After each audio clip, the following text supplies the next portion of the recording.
D'ici quelques semaines, les étudiants grenoblois vont se mettre à la recherche d'un logement pour la rentrée. Pour faire face à l'inflation et à la solitude, pourquoi ne pas tenter la cohabitation intergénérationnelle? Une solution gagnant-gagnant. Le festival des mini-entreprises met chaque année en avant la jeunesse et l'esprit d'entreprendre. Parmi les 235 idées qui ont vu le jour cette année en Auvergne-Rhône-Alpes, des savons exfoliants aux noix recyclées, un pack de self-défense pour les jeunes filles ou encore des emballages alimentaires en cire d'abeille.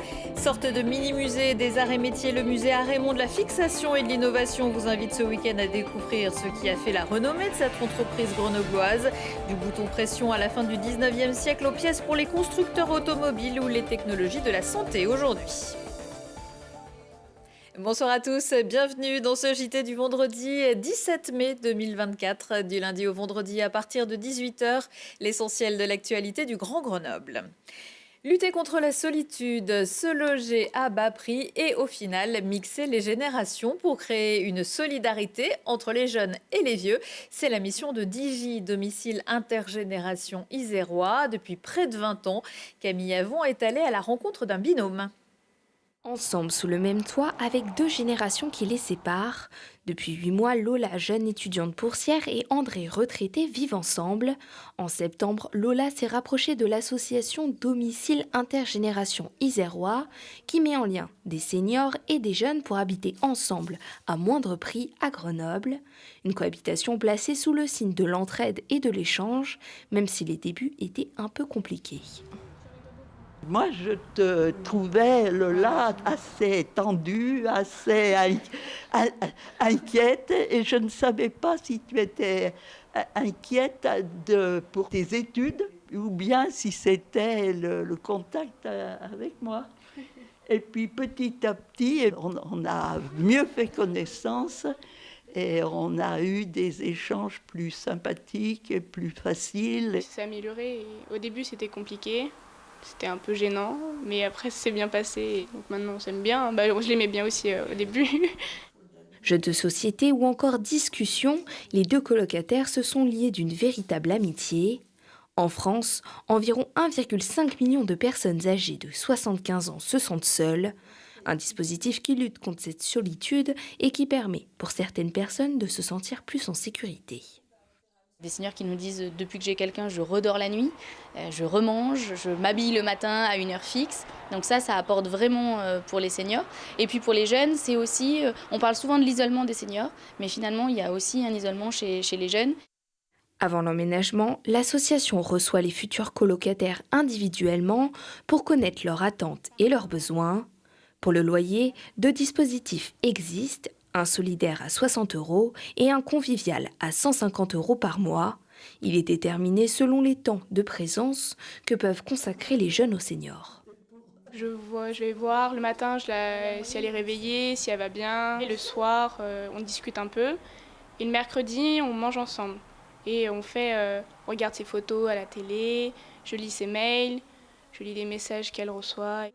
Aujourd'hui, 30 binômes intergénérationnels sont formés en Isère grâce à cette association. Digi propose aussi des solutions de logement intergénérationnel dans l'habitat public en partenariat avec les bailleurs sociaux. Mistral perdant, ses activités parallèles faisaient de lui le boss du trafic de drogue dans le quartier grenoblois dans les années 2010. L'ancien caïd Mehdi Boulenouane a été exécuté jeudi après-midi en Seine-Saint-Denis alors qu'il marchait dans la rue. Il a été abattu de plusieurs balles par des tueurs qui circulaient en voiture. Depuis le mois de mars, le grenoblois de 38 ans a été assigné à résidence, se déplaçait avec un bracelet électronique. Figure du nouveau banditisme de cité, il disait se sentir menacé. En 2016, sa caution de 500 000 € avait été payée en billets de 500 € par 29 donataires. Chargés d'examiner cette affaire de blanchiment de trafic de stupéfiants et d'association de malfaiteurs, le tribunal correctionnel de Lyon rendra son jugement le 3 juin. Des tirs contre un bus MTAG cette fois jeudi soir aux alentours de minuit. Le véhicule qui arrivait près du complexe La Butte à Échirolles a été la cible d'une arme de type airsoft. Une demi-douzaine de détonations ont été entendues et un trou probablement causé par une bille en métal a été retrouvé dans le flanc du bus. Le conducteur a fait descendre le passager qu'il transportait avant de rentrer au dépôt. Toute la semaine et jusqu'au 26 mai, c'est la fête du vélo avec notamment pour la première fois des animations dans le pays voironnais et pourquoi pas pour cette fois-ci un escape game sur le thème des Jeux Olympiques à Coublevis de 10h à 18h samedi, peut-être avec un vélo jaune puisque les métro-vélos sont désormais disponibles sur ce territoire avec une nouvelle agence M-Vélo Plus en gare de Voiron. Les habitants peuvent, comme c'est déjà possible dans la métropole et dans le Grésivaudan, louer un vélo pour un jour jusqu'à 4 ans, y compris les vélos à assistance électrique, bien utiles dans le secteur. Les explications du président du SMAG, le syndicat mixte des mobilités de l'aire grenobloise, Sylvain Laval. Un habitant du pays voironnais pourra venir demain à cette agence M-Vélo Plus pour, à part un contrat de location, louer un vélo pour s'en servir, pour ensuite le stationner de manière sécurisée là où il le souhaite, pour ensuite prendre un train, se rendre à son travail dans un commerce pour ses loisirs. Et évidemment, le vélo a l'avantage de se compléter avec l'ensemble des autres offres de déplacement dans une logique de multimodalité. Nous allons nous déplacer dans les communes, c'est-à-dire qu'il y aura des agences mobiles qui vont tourner dans les territoires, il y aura des matinées de présentation du service pour venir à la rencontre des usagers, quelle que soit la taille de votre commune, vous serez à un moment de l'année en capacité de venir être en contact avec le service pour pouvoir louer un vélo ou en tout cas prendre des renseignements parce que les agents de M-Vélo Plus vont se déplacer. L'agence M-Vélo Plus de Voiron est ouverte les mercredis de 13h30 à 18h30 et les samedis de 9h à 14h. Ils ont entre 13 et 25 ans et ont déjà une âme d'entrepreneur. Jeudi au Stade des Alpes, 1 millier de jeunes venus de toute l'Académie de Grenoble ont participé à un festival des mini-entrepreneurs. Une façon de sortir du cadre scolaire pour parfois laisser libre cours à son imagination avec quelques garde-fous quand même, Faustine Bassac. À 14 et 15 ans, ces jeunes collégiens ont créé leur propre entreprise, les Petits Balucheurs. Des emballages alimentaires en cire d'abeille et réutilisables.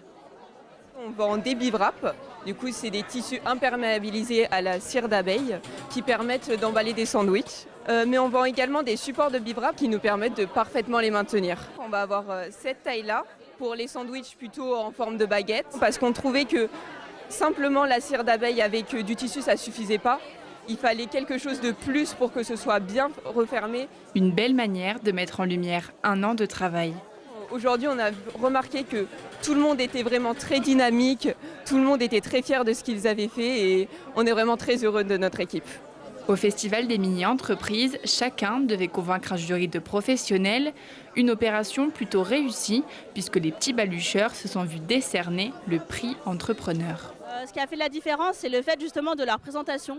C'était hyper bien préparé, leur projet est canon et puis notamment le fait d'avoir une bonne répartition de temps de parole. Enfin, c'était vraiment très appréciable pour nous en tant que jury. Ils ont, je trouve, un bagou et puis une hargne de venir pitcher devant quand même plusieurs dizaines de personnes. Vélo pour recharger son téléphone. Oya réalisé avec une imprimante 3D ou encore Box pour nettoyer ses chaussures. Tout a été pensé par les élèves, de la conception à la vente. Mais pour la mini-entreprise Cleanbox, la tâche n'a pas toujours été facile. Alors la conception a été un petit peu compliquée parce que du coup on a mis plusieurs mois à choisir nos produits, à contacter différents fournisseurs à travers la France, à travers l'Europe même des fois, pour trouver le produit le plus efficace, le produit qui conviendrait le mieux à notre clientèle. Entreprendre pour apprendre, c'est l'occasion pour ces mini-entrepreneurs de faire un premier pas dans le monde des grands.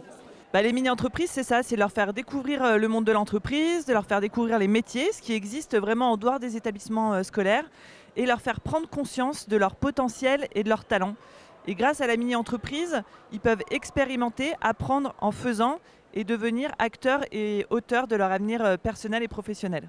Le Stade des Alpes aura accueilli 67 mini-entreprises et plus de 1000 jeunes entre 13 et 25 ans en passant du collège à la formation post-bac. Et les 3 projets lauréats participeront le 6 juin à la finale nationale au stade Charletti à Paris. C'est une très vieille entreprise et une success story grenobloise. Raymond, inventeur du bouton pression, fêtera l'an prochain ses 160 ans. Cette histoire se dévoile au public dans un musée sur le Courbéria à Grenoble. Baptisé Art Home, il accueillera ce week-end son 20 millième visiteur à l'occasion de l'opération Musée en fête et de la Nuit des musées. Baptiste Bozon. C'est au milieu du site historique d'Arémont que se cache le musée privé de la fixation et de l'innovation industrielle. Depuis 2005, 20 000 visiteurs ont pu remonter le temps à travers 5 salles qui retracent les moments forts de l'entreprise. Tout a commencé en 1865 avec Albert-Pierre Raymond et 2 de ses compagnons. Ensemble, ils inventent le crochet à hélice pour la ganterie grenobloise. À partir de cette idée, il crée en 1886 le célèbre bouton pression personnalisé qui va faire le succès de l'entreprise familiale. Alors, le bouton pression répondait à un besoin de l'industrie effectivement manufacturière, a permis de simplifier les process de fabrication. En l'espace de presque 160 ans, plus de 1300 brevets ont été déposés, avec autant de systèmes de fixation créés que de machines pour les concevoir à la chaîne. Par exemple, pour un gant, quand il fallait faire une boutonnière, il fallait découper le gant, puis ensuite renforcer la découpe pour pas que le gant se déchire. Donc c'était des opérations qui étaient longues et coûteuses. Mais à Raymond, ce n'est pas qu'une histoire de boutons. Face à l'arrivée de la concurrence et aux crises économiques, l'entreprise grenobloise s'est diversifiée, notamment dans l'automobile dès 1925. Aujourd'hui, on retrouve de nombreux systèmes de fixation dans notre quotidien, que ce soit dans nos voitures, sur notre dentifrice avec le bouchon hermétique, ou sur nos vêtements avec la fermeture à glissière et non éclair, le concurrent. C'est beaucoup de petites choses qui ne se voient pas, mais qui ont une importance sur le quotidien. Par exemple, dans l'automobile, on a beaucoup de pièces qui servent à fixer les garnitures intérieures, à fixer les canalisations, que ce soit pour le carburant, pour que ce soit le freinage.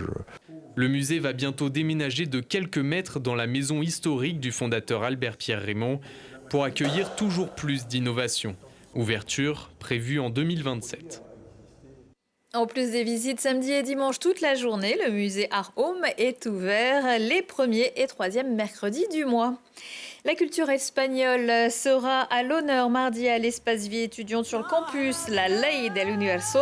C'est un programme qui propose aux jeunes et moins jeunes de la métropole l'exploration et même la pratique des musiques et danses traditionnelles espagnoles avec une masterclass entre 12h et 13h et un double spectacle flamenco et rap à partir de 19h30 et en plus c'est gratuit. Alors vamos!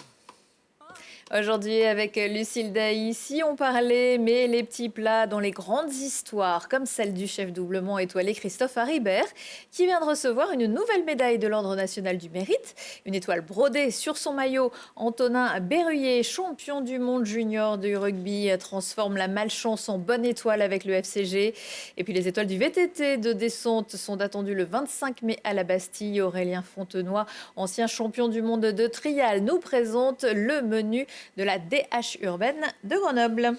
Retour de l'actu dans 1 heure et en replay sur télégrenoble.net. Vous retrouverez une nouvelle édition mardi à 18h. Excellente soirée et très bon week-end à tous.